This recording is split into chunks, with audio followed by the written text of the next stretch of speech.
Assalamualaikum warahmatullahi wabarakatuh. Sampuran Rampes kalawan nyebat jenengan Allah anu maha welas teu maha asih. Langkung ti payun hayu urang panjatkeun puji sinaran syukur kehadirat Allah Subhanahu wa taala.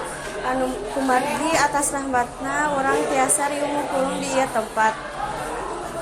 Shalawat sinaran salam mugia kacurah limpakeun ka junjungan alam nyatana Kanjeng Nabi Muhammad sallallahu alaihi wasallam.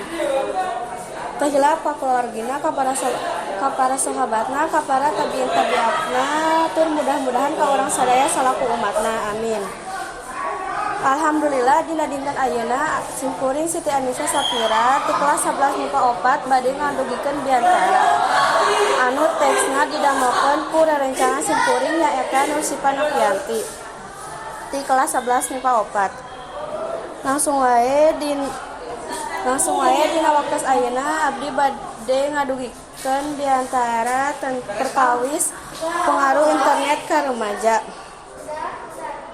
Di zaman ayeuna saha sih anu teu terang internet tos tiasa diakses di mana wae, cukup ngabodalkeun HP sareng kuota tos tiasa ngaakses internet. Seueur ilmu nu aya di internet anu tiasa ku urang candak. Sagala informasi anu ku urang butuhkeun aya di internet. Teras non hubunganna internet sareng remaja sabab urang teu luput tina nu namina internet. Rea pisan hal-hal negatif tina internet, contohna nyaeta mikawano karena internet nyaeta bisa ngabuka situs-situs gambar atawa video anu teu sawajarna. Bisa katipu tina iklan-iklan internet sareng kacanduan game online nepi ka poho sagala kawajiban.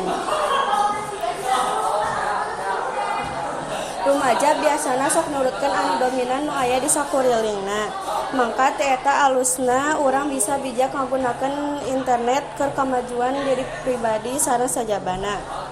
Sakitu wae biantara ti simkuring mugi-mugi masihan manfaat kangge urang sadayana.